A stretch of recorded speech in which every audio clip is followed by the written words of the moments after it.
ઓમ નમઃ શિવાય. હર હર મહાદેવ શંભુ કૈલાસપતિ મહાદેવની જય. ઓમ નમઃ શિવાય. હર હર મહાદેવની જય. આ સાઈડ પર પશુપતિનાથ ભગવાનની જય. સોમનાથ મહાદેવની જય. સિદ્ધનાથ મહાદેવની જય. ઓમ નમઃ પાર્વતી પતે. હર હર મહાદેવની જય. દેખાય ને ભગવાન નામે એટલે હર હર મહાદેવની જય. અધ્યાય 18મો. નારદની કપટની જાણ. સનતકુમાર બોલ્યા, હે મુનીશ્વર, ધર્મપૂર્વકના રાજ્યમાં સંચાલન ધરા ભૌમની જય. સનતકુમાર બોલ્યા, હે મુનીશ્વર, તે ધર્મપૂર્વકના રાજ્યમાં સંચાલનને જોતા તેમજ તેના માતૃભાવને જોતા દેવતાઓમાં સ્તંભ થયા. તેમણે દેવાધિદેવ શંકરને મનમાં સ્મરણ કરવાનું આરંભ્યું. કેટલીક રીતે પ્રાર્થના કરી ત્યારે ભક્તોની કામના પૂરી કરનાર શિવજીએ નારદજીને બોલાવીને દેવ કાર્ય કરવાની ઈચ્છાથી તેણે ત્યાં મોકલ્યા.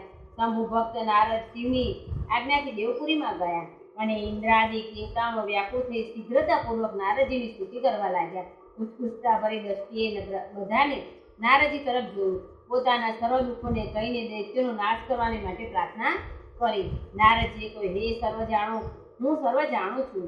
એને માટે હું દૈત્યરાજ અને જલંધરની પાસે જવાની ઈચ્છા કરું છું.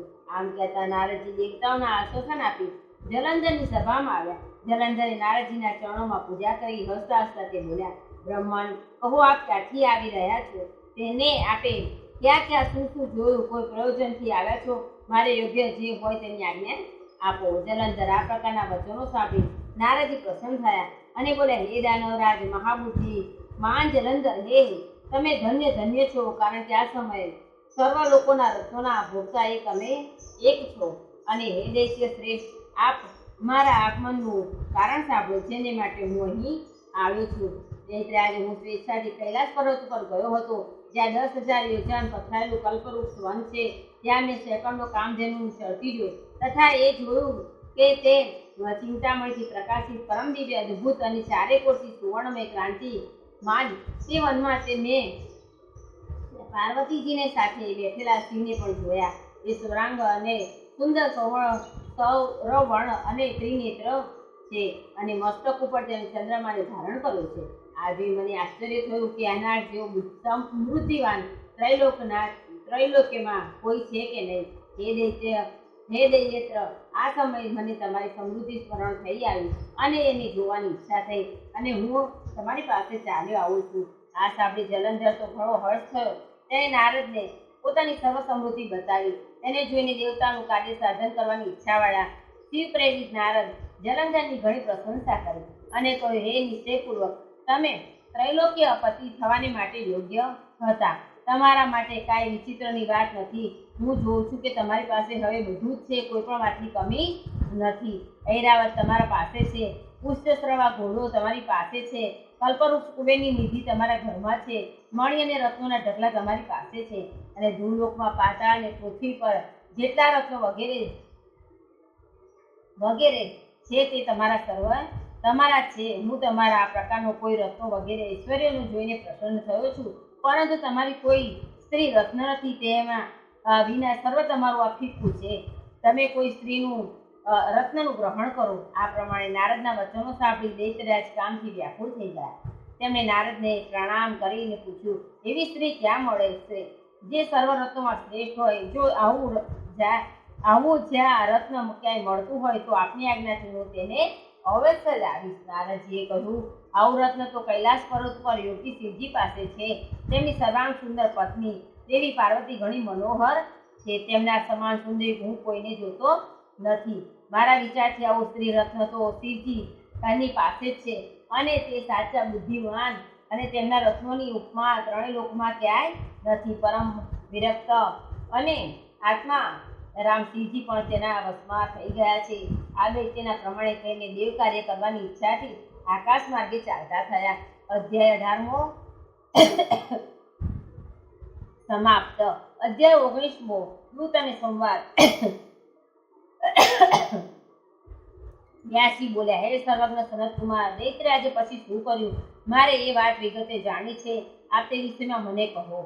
સનતકુમાર બોલ્યા, તેમના ગયા પછી જલંધરે પોતાના રાહુ નામના દૂતને બોલાવી કૈલાસ ઉપર જવાની આજ્ઞા કરી અને કહ્યું, ત્યાં એક જટાધારી શંભુ નામનો યોગી રહે છે અને મારું પરાક્રમ અને સર્વ ઈશ્વરે કહીને સર્વાંગ સુંદર પત્નીને મારે માટે માગી લાવો. દૂતસિંહના સ્થાને પહોંચ્યો. નંદીએ રાહુને અંદર જતા રોક્યો, પરંતુ પોતાની ઉગ્રતાના કારણે સિંહની સભામાં પહોંચી ગયો અને સિંહની આગળ બેસીને તેમણે આજ્ઞા કરી. તેણે દૈત્યરાજ કહીનો સંદેશો કહી સંભળાવ્યો. પછી તો તે દૂતની આગળ પૃથ્વી ફાડીને એક ભયંકર અવાજ કરતો પુરુષ થયો અને જેનું સિંહ સમાન મુખ હતું અને બીજા સિંહ જેવો હતો. તે દોડી રાહુને ખાવા માટે ચાલ્યો. રાહુ તો મહાપ્રયત્ન ત્યાંથી ભાગ્યો, પરંતુ તે પુરુષે તેને પકડી લીધો અને સિંહને શરણ લીધું અને પોતાના રક્ષણની માંગણી કરી. સિંહે તો પુરુષને રાહુને છોડી મૂકવા માટે કહ્યું, પરંતુ તેણે કે મને ઘણી ભૂખ લાગી છે, તું ખાઈશ.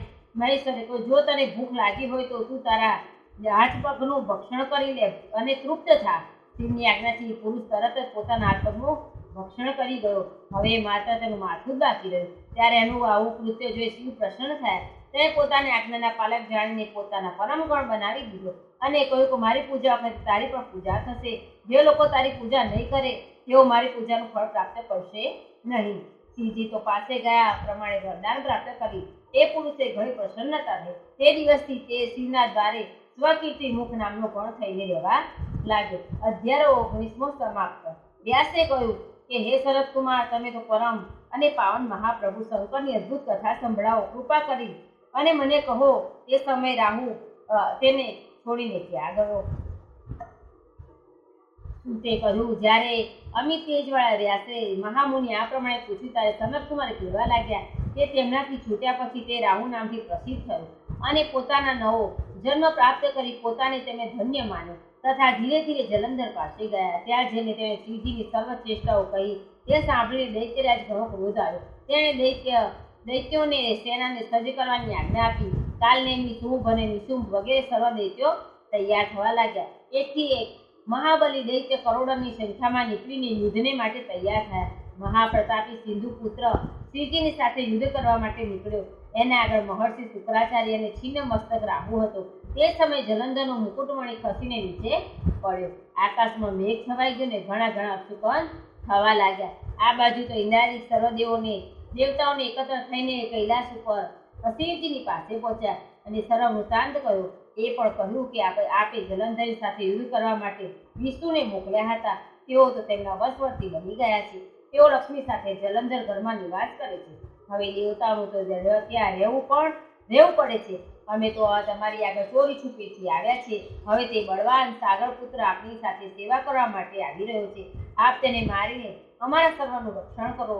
દેવતાઓની પાસેથી આ સાંભળીને શંકરે વિષ્ણુને બોલાવ્યા. વિષ્ણુ તો તરત જ હાજર થયા ત્યારે શિવે વિષ્ણુને પૂછ્યું કે હે ઋષિકેશ, યુદ્ધમાં આપે જલંધરનો સંહાર કેમ કર્યો અને તેને વૈકુંઠ છોડીને આપ તેના ઘરમાં કેવી રીતે ગયા? આ સાંભળતા જ વિષ્ણુએ તો હાથ જોડીને નમ્રતાપૂર્વક ભગવાન શંકરને કહ્યું કે એ આપની અંશી તથા લક્ષ્મીનો ભાઈ હોવાના કારણે મેં તેને માર્યો નથી. તે ઘણો વીર છે, દેવતાઓથી અજય છે. હું સાચું કહું, તેને કોઈ મારી શકશે નહીં. આ વાત ઉપર મુગ્ધ થઈ મેં એના ઘરમાં સ્વયં નિવાસ કરવાને માટે વરદાન આપ્યું. તે કારણે હું ઘરમાં રહું છું. વિષ્ણુના વચન સાંભળી ભક્ત વત્સલ શિવજી હસી પડ્યા. તેમણે કહ્યું કે દેવતાઓમાં શ્રેષ્ઠ વિષ્ણુ, આપ શું કહો છો?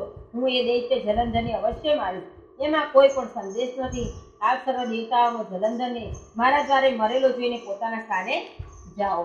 જ્યારે ભગવાન શિવજી આ પ્રમાણે કહ્યું ત્યારે સર્વ દેવતાનો સંદેહ રહી થઈ ગયા અને આજે સમયે જલંધર પોતાની વિશાળ સેના પર્વતની નજીકમાં આવીને કૈલાસને ઘેરી અને સિંહનાદ કરવા લાગ્યો. દૈત્યનો નાદ અને કોલાહલ શિવજીને ગુસ્સે થયા અને પોતાને નંદી આદિને ગણોમાં એની સાથે યુદ્ધ કરવાનો આદેશ આપ્યો. કૈલાસ નજીક ભીષણ સંગ્રામ થયો. દૈત્યો અનેક પ્રકારના અસ્ત્ર વસ્ત્ર વસાવવા લાગ્યા. ભેરી મૃદંગ અને શંખ અને વીર તથા હાથી ઘોડા રથોના શબ્દોથી મુખરિત પૃથ્વી કંપવા લાગી. યુદ્ધમાં કપાઈને મરેલા હાથી ઘોડા પાયદળ સિપાહીઓના ઢગલા થવા માંડ્યા. રક્ત માંસનો કીચડ થયો અને દૈત્યોને આચાર્ય શુક્રાચાર્ય પોતાની અમૃત સંજીવની વિદ્યાથી સર્વને જીવાડવા લાગ્યા. આ જોઈને શ્રીજીના ગણ વ્યાકુળ થયા અને જઈને શુક્રાચાર્યને સર્વ વાતો સંભળાવી. ભગવાન રુદ્રના ક્રોધથી કોઈ સીમા ન રહી.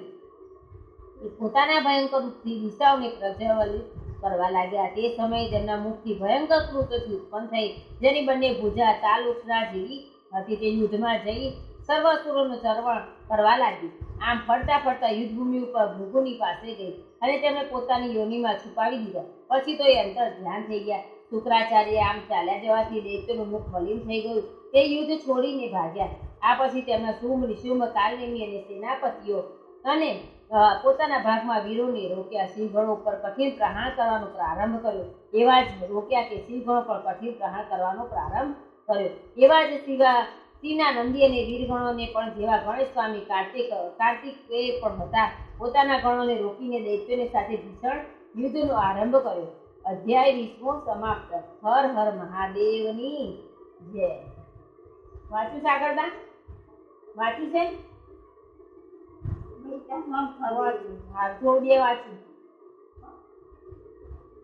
અધ્યાય 21 શરદકુમાર કહેવા લાગ્યા. આ સમયે શ્રીજીના ગણ પ્રબળ હતા. તેમણે જલંધરને, શુંભ, નિશુંભને, મહા સુર, કાલનેમી વગેરે પરાસ્ત કર્યા. અને આ જોઈને સાગર પુત્ર જલંધર લાંબી ધજાવાળા વિશાળ રથમાં બેસી યુદ્ધ ભૂમિમાં આવ્યો અને ઘોર ગર્જના કરવા લાગ્યો. આ બાજુ જય શિવ શંકરના ગણ પણ યુદ્ધમાં તત્પર થઈને ગર્જના કરવા લાગ્યા. આ રીતે બંને સેનાઓના હાથી, ઘોડા, રથ, શંકર, ભેરીએ તથા બંને બાજુના વીરોના સિંહનાદથી ભૂમિ વ્યાપ્ત થઈ ગઈ. પછી જલંધરે બાણ વર્ષા કરી પૃથ્વી આકાશને વ્યાપ્ત કરી દીધું અને નંદીને 5, ગણેશના 5 અને વીરભદ્રને એકી સાથે 20 બાણ મારી તેના શરીરને રૂંધી નાખ્યું. મેઘ સમાન ગર્જના કરવા લાગ્યો. આ જોઈને રુદ્રપુત્ર કાર્તિકે પણ દૈત્ય જલંધર ઉપર પોતાની શક્તિનો પ્રહાર કર્યો. ઘોર ગર્જના કરી એના આઘાતથી તે પૃથ્વી પર પડી ગયો, પરંતુ તે પાછો ઊભો થયો. ક્રોધે ભરાયો ત્યારે કાર્તિક ઉપર પોતાની ગદાનો પ્રહાર કર્યો. બ્રહ્માના વરદાનથી સફળતા માટે શંકર પુત્ર કાર્તિકે પૃથ્વી પર સૂઈ ગયા. ગણેશ અને નંદી પણ વ્યાકુળ થઈ ગયા અને એના પ્રહારથી ઉપર પડી ગયા. વીરભદ્ર પર પરિધનો પ્રહાર કર્યો. પરિણામે એનું માથું ફાટી ગયું.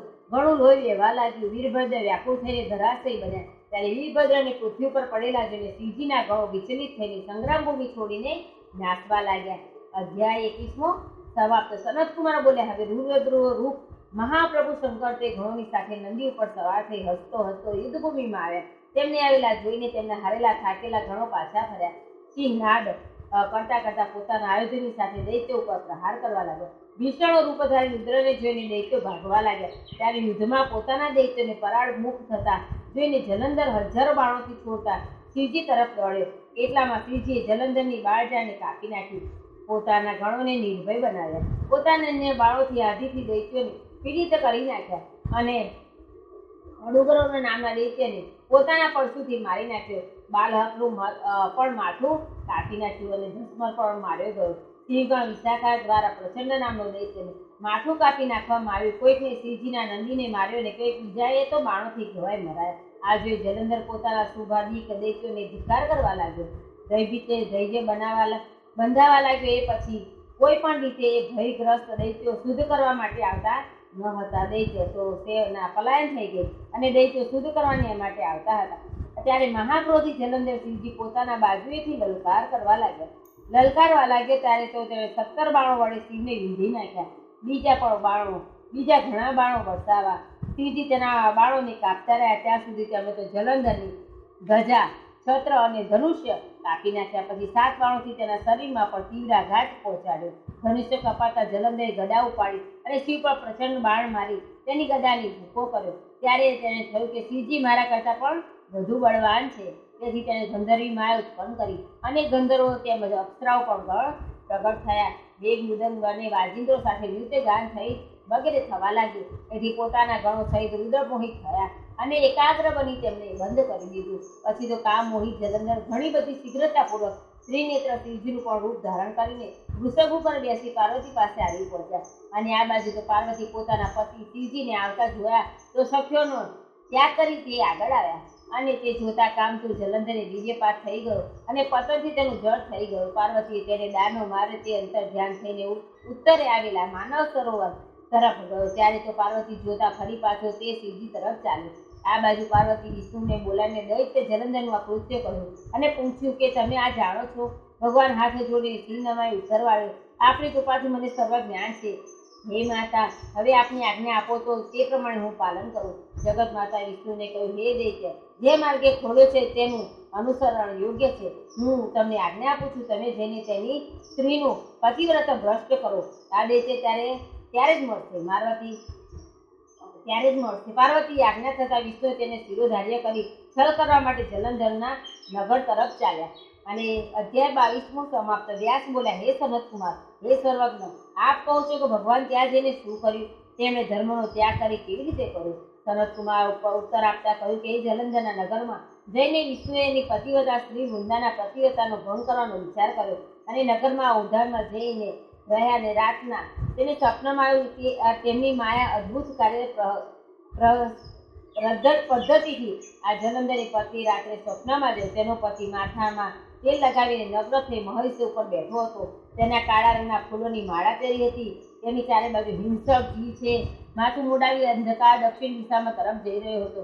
તે નગરમાં પોતાની સાથે સમુદ્ર ડૂબેલું જોયું. તત્કાળ બાળા જાગી ગઈ, સ્વપ્નમાં વિચાર કરવા લાગ્યો અને એટલામાં તેને સૂર્યનો ઉદય થયો. એક છિદ્ર દેખાયો. સૂર્યક્રાંતિહીન હતો. અનિષ્ટ લાગ્યું અને ભયભીત બનીને રડતી હતી. બારીએ જાળીને અટારીથી ક્યાંય પણ શાંતિ પ્રાપ્ત ન કરી શકી. પછી પોતાની બે સખીઓ સાથે વનમાં ગઈ, પરંતુ ત્યાં કોઈ પ્રકારનું સુખ ન મળ્યું. ત્યારે સ્ત્રી વનમાં ગઈ. ત્યાં ઉદ્યોગની થઈને રહી હતી. સિંહ સમાન બે ભયંકર રાક્ષસો જોયા, જેનાથી તેની વિહળતાનો અંત ન આવ્યો. તે ભાગવા લાગી, પરંતુ તે ક્ષણે તેની સામે પોતાના શિષ્યો સહિત શાંત મૌન તપસ્વી આવીને પહોંચ્યા. ભયભીત વૃંદા તેના ગળામાં પોતાના હાથને નાખીને રક્ષણની યાચના કરવા લાગી. મુનિએ પોતાનું એકમાત્ર હુંકારથી રાક્ષસોને ભગાડી મૂક્યા. વૃંદાએ આશ્રય કરીને ભયથી મુક્ત થઈને મુનિનાથ હાથ જોડીને પ્રણામ કરવા લાગી અને તે ભયમુક્ત થઈને મુનિનાથ હાથ જોડી પ્રણામ કરવા લાગી અને કૃતજ્ઞતાથી જણાય. પછી તે મુનિને પોતાના યુદ્ધરત પતિના સંબંધમાં તેના કુશળક્ષેમ ના પ્રશ્ન કર્યા અને મુનિએ મૌન થઈને નીચે ઉપર જોઈને જાણે કંઈ કહેવાની ઈચ્છા વ્યક્ત કરી. તે સમયે બે વાનર મુનિના સમક્ષ આવી હાથ જોડીને પ્રાર્થના કરવા લાગ્યા. મુનિએ જ્યાં ભ્રુકુટી સંકેત કર્યો ત્યાં તો તેઓ ઉડીને આકાશમાં ચાલ્યા ગયા. પછી જલંધરનું મસ્તક તેમજ ધડ લઈ તેઓ પોતે તેમની આગળ આવ્યા. ત્યારે પોતાના પતિનો મરેલો જાણીને વૃંદા તો મૂર્છિત થઈ ગઈ. પૃથ્વી ઉપર પડી ગઈ. અનેક પ્રકારના વચનોથી દારૂણને વિલાપ કરવા લાગી. તે મુનિએ તેને કહ્યું કે હે કૃપાનિધિ, આપ મારા આ પતિને ચિંતા કરો. પતિવ્રતા પરાયણ દૈત્ય પત્ની આ પ્રમાણે કહેતી. દુઃખના આશ્વાસોથી મુક્તિ મુનીશ્વરના ચરણમાં ઝૂકી પડી. ત્યારે મુનિએ કહ્યું, હે શિવજી દ્વારા યુદ્ધમાં માર્યા ગયો છે તે જીવિત થશે તેમ નથી, કારણ કે જેને ભગવાન શિવજી મારે છે તે કદાપી જીવિત થતો નથી, પરંતુ શરણાગતિ રક્ષા સનાતન ધર્મ છે. આ કારણે કૃપા કરીને હું તેને જીતો કરું છું. સનત કુમારે કહ્યું, હે સાક્ષાત વિષ્ણુ હતા જેને આ માયાને ફેલાવી અને હતી વૃંદાના પતિને આમ જીતો કરી અંતર ધ્યાન થઈ ગયા.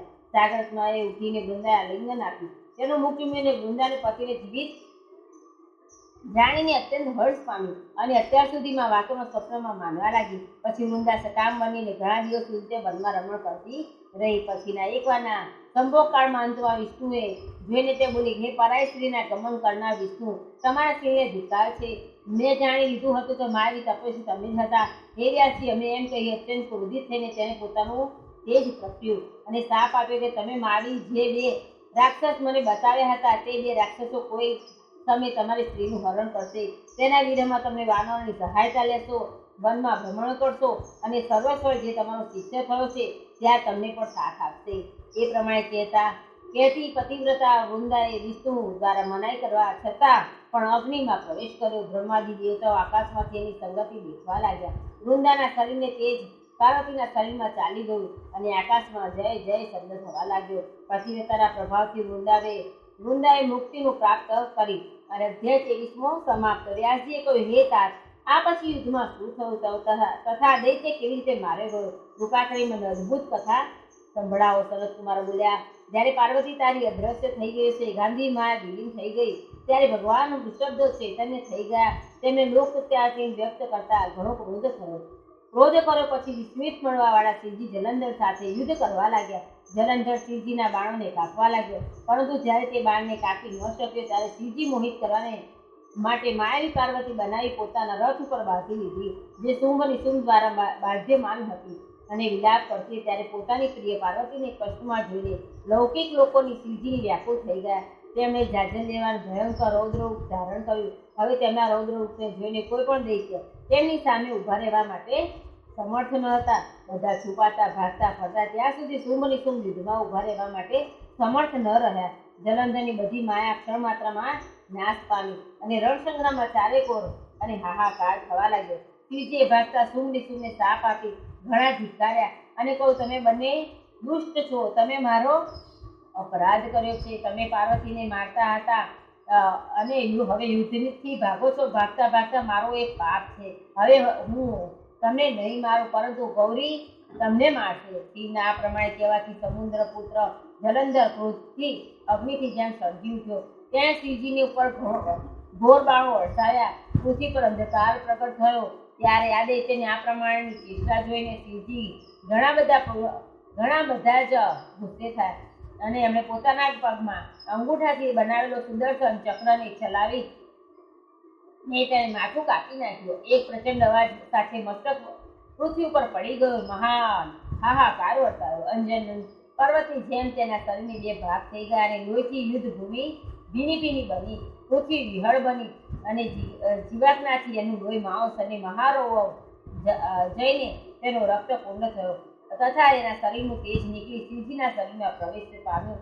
જેમ વૃંદાએ તેમ ગૌરીના શરીરમાં પ્રવેશ પામ્યું હતું. જલંધરને મરેલો જોઈને દેવતા, ગંધર્વ અને સર્પો પ્રસન્ન થઈ ગયા. અધ્યાય 25. સનતકુમારે કહ્યું, હે બ્રહ્માજી, દેવતાનો નતમસ્તકે ભગવાન શ્રીજીએ સ્તુતિ કરવા લાગ્યા અને કહ્યું, હે પ્રભુ, આ પ્રકૃતિ પર પરમબ્રહ્મ અને પરમેશ્વર છો. આપ નિર્ગુણ નિરાકાર સર્વના ઈશ્વર હોવા છતાં તો અનેક પ્રકારના કાર્યો કરો છો. હે શ્રીજી, અમે બ્રહ્મા વગેરે આપના દાસ છીએ. હે દેવેશ, હે શિવ, આ પ્રસન્ન થાઓ, અમારું રક્ષણ કરો. હે નાથ, અમે તો તમારી પ્રજા છીએ, સર્વદા આપણે સર્વે છીએ.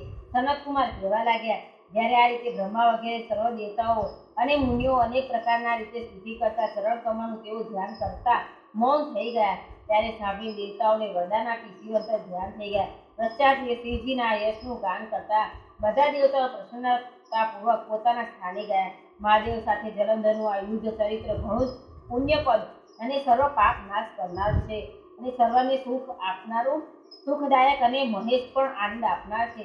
આ બંને આખ્યાનોનો જે વાંચે છે, વંચાવે છે, તે અહીં સર્વ સુખને ભોગવી અંતમાં ગણેશ પદને પ્રાપ્ત કરે છે. નમઃ પાર્વતે પતે હર હર મહાદેવની જય. ઓમ નમઃ શિવાય. ગણી બે ગણી કષ્ટ કાપો, દયા કરી દર્શન શિવયાપો. તમે ભક્તોના દુઃખ હરનારા, ખૂબ સૌનું સદા કરનારા. હું તો મંદમતી તારી અકળ ગતિ, કષ્ટ કાપો, દયા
ધીરે મથી કારણ જળતું નથી સમજણ આપો દયા કરી દર્શન શિવયાપો આપો દ્રષ્ટિ માટે જયનો સારી સૃષ્ટિમાં શિવરૂપ દેખું મારા મનમાં વસો આવી હૈયે હસો શાંતિ સ્થાપો દયા કરી દર્શન શિવયાપો ભોળા મહાદેવા ભવ દુઃખ કાપો નિત્ય સેવાનું શુભ ફળ આપો તાળો માન મદા ગાળો ગર્વ સદા ભક્તિ આપો દયા કરી દર્શન શિવયાપો અંગે શોભે છે રુદ્રની માળા કંઠે લટકે છે ગોરીંગ કાળા તમે ઉમિયાપતિ આપો શુભમતી કષ્ટ કાપો દયા કરી પોતાંબો ચરણે પડી માગુ ઘડી રે ઘડી કષ્ટ કાપો દયા કરી દર્શન શિવયાપો દયા કરી દર્શન શિવયાપો ઓમ નમઃ શિવાય ઓમ નમઃ શિવાય ઓમ નમઃ શિવાય ઓમ નમઃ શિવાય હે મંત્ર મહામંગલકારી ઓમ નમઃ શિવાય ઓમ નમઃ શિવાય હે ચાપ જપો સૌ નર નારી ઓમ નમઃ શિવાય ઓમ નમઃ શિવાય હે મંત્રથી રામ વિજયને વર્યા શ્રી રામેશ્વરને યાદ કર્યા કરી પૂજા શિવને પ્રસન્ન કર્યા ઓમ નમઃ શિવાય ઓમ નમઃ શિવાય ગંધર્વ જેનું ગાન કરે સનકાદિત એ રસ પાન કરે શ્રી વ્યાસ સદા મુખથી ઉચ્ચતે ઓમ નમઃ શિવાય ઓમ નમઃ શિવાય યમ કુબેર ઇન્દ્રાદિક દેવ કહે આ મંત્ર સદા જપવા જેવો જે શ્રદ્ધા રાખી શિવને સેવો ઓમ નમઃ શિવાય ઓમ નમઃ શિવાય ઋષિ મુનિઓ જેનું ધ્યાને છે વળી વેદ પુરાણ ના પાને છે બ્રહ્માને વિષ્ણુ વખાણે છે ઓમ નમઃ શિવાય ઓમ નમઃ શિવાય વળી તન મન ના સૌ તાપટણે છેવટે મુક્તિનું ધામ મળે એ મંત્ર મહામંગલકારી ભવસાગરથી લેશે તારી પ્રેમથી બોલો સંસારી ઓમ નમઃ શિવાય ઓમ નમઃ શિવાય હે મંત્ર મહામંગલકારી ઓમ નમઃ શિવાય ઓમ નમઃ શિવાય હરિ રે શંકર તમને હરખે ઝુલાઓ ભોળા રે મહાદેવજીને શીશ નમાઓ હરિ રે શંકર તમને હરખે ઝુલાઓ ભવો ભવના ફેરા ટાળો રે મહાદેવજી હરિ રે શંકર તમને હરખે ઝુલાવું મંદિર જતા હું તો મહાસુખ પામી, ઘેર જતા દુઃખ કાપો રે મહાદેવજી. હરિ રે શંકર તમને હરખે ઝુલાવું, સોમે કરું શંભુ તમારી સેવા, ભોમે ઉતારો ભવ પાર રે મહાદેવજી. હરિ રે શંકર તમને હરખે ઝુલાવું, મન મારું સુખ ને તન મારો ઓછી. હરિ રે શંકર તમને હરખે ઝુલાવું, મહાદેવજી આગળ પોઠિયો બિરાજે, પોઠિયાની પૂજા કરું રે મહાદેવજી. હરિ રે શંકર તમને હરખે ઝુલાવું.